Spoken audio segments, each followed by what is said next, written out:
नमस्कार। मैं अक्सर देखता हूँ जो राजनीति में अचानक से स्थापित होते हैं किसी घटना से या उनकी जोश प्रतिभा या कुछ उपलब्धि को देख करके राजनीतिक पार्टियां उन्हें नेतृत्व देती हैं, विधायक, सांसद, मंत्री बनाती हैं और जब उनका टिकट कट जाना या उनका हार जाने के बाद वो धीरे-धीरे हाशिए पर चले जाने पर वो अपनी हार या अपनी व्यावहारिक नीति पर अवलोकन ना करके उन शीर्ष नेताओं के द्वारा अपने आप को हाशिए पे लाना या निपटाने जैसी भाषा बोलने लगते हैं। वे ये भूल जाते हैं कि जो लोग किसान कमेरे वर्ग के, खास तौर से मैं इनकी कहूँगा क्योंकि संघर्ष तो इन्हें करना पड़ा है। इस्टेब्लिश जो वर्ग है वो पार्टियां तो कांग्रेस पहले इस्टेब्लिश थी, फिर बीजेपी आई और कांग्रेस से निकल करके जो किसान कमेरे वर्गों के नेता स्थापित हुए अपनी व्यक्तिगत पार्टी बना करके, तो उनकी जो पहचान बनी उनकी निर्भीकता, निडरता, ईमानदारी और कर्मठता और समर्पण उनका मूल गुण था। मैं मानता हूं कि अगर आपके पास उस समय ऐसा अवसर उनके पास मिला, आपको किसी घटना से मिला या आपकी पारिवारिक पृष्ठभूमि से या आपकी किसी उपलब्धि से, अब आप इस्टेब्लिश होकर के मंत्री संतरी बन करके और आप अब उन आदर्श नेताओं के अनुसरण ना करके जनता की जन भावनाएं जो उनके मूल्य अपने उन शीर्ष नेताओं पर एक अपेक्षा रखते हैं, उनके द्वारा चयनित या उस समाज से आए हुए नेता किसी भी पार्टी में हों, जब वे अनुकूल आचरण ना करें, वे अपने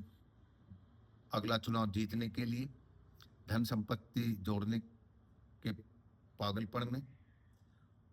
भाजपा जैसी सांप्रदायिक पार्टी में धर्मांधता अपने समाज वर्ग में फैलाने में लग जाएं कि मैं चुनाव जीत जाऊंगा, तो ये समाज, ये जनता, ये वर्ग वो वर्ग है जिनके दिमाग में तुरंत अपने वे आदर्श पुरुष याद आ जाते हैं, चौधरी छोटू राम, चौधरी चरण सिंह, अंबेडकर आदि। तो मायावती ने भी यही चूक की, जिस समाज ने उनको एक वोट एक नोट में दिया, मुख्यमंत्री बनाया और उन्हें ऐसे वर्गों का सलाहकार बन गए जिनको उन्होंने लतियाया था, गलियाया था और उन्होंने रसातल में ला दिया। संपत्ति यहीं की यहीं रखी है, स्वाभिमान और खुददारी रोज मर रही है। तो ऐसे नेता जो इस तरह के कहते हैं कि जब हमारी पार्टी हमारे वर्ग में खास बात है कि अपने नेताओं को निपटाने पे लग जाते हैं, तो निपटता वो है जो किसान कमेरों की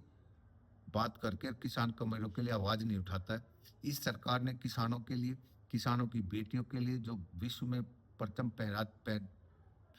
फहरा चुकी हैं, पहचान बना चुकी हैं, देश का भी गौरव बढ़ा चुकी है, ओलंपियन पहलवान बेटियों के अपमान होते हुए भी अन्य अन्य ऐसे कई पक्षपातपूर्ण और वे हैं निर्णय वर्तमान सरकार के कि हमारे उस सरकार में स्थापित नेता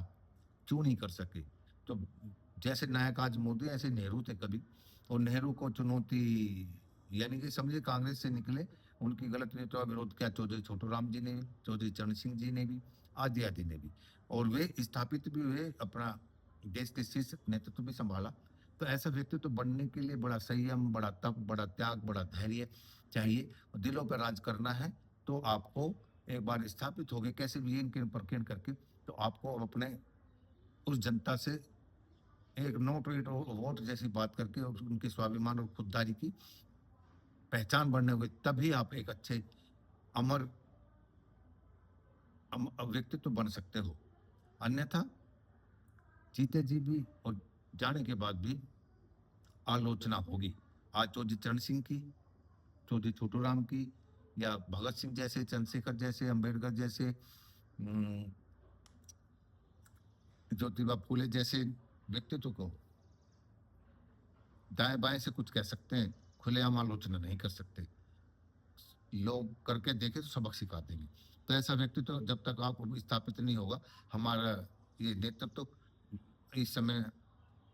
इसलिए शून्यता में है तो जो भी राजनीति में अब आना चाहते हैं किसान का मेरे वर्ग से और या दलित पिछड़े वर्ग से, वे जान लें कि मायावती जैसा हर्ष दलित ना करें, और चौधरी चरण सिंह छोटूराम जैसा व्यक्तित्व तभी बनेगा जब तब जाकर दर्शन दोगे, उनकी आवाज बढ़ोगे। तो आवाज बनते नहीं है, रान रोने लगते हैं जैसे ही थोड़ा सा सत्ता के सुख से दूर हुए, क्योंकि हमें निपटाया जा रहा है, ये निपटाया नहीं जा रहा। आपके वादा खिलाफी या उस समाज के अनुरूप व्यक्तित्व ना होने की वजह से राजनीतिक वनवास या राजनीतिक शून्यता धीरे धीरे आने ही लगती है। नमस्कार।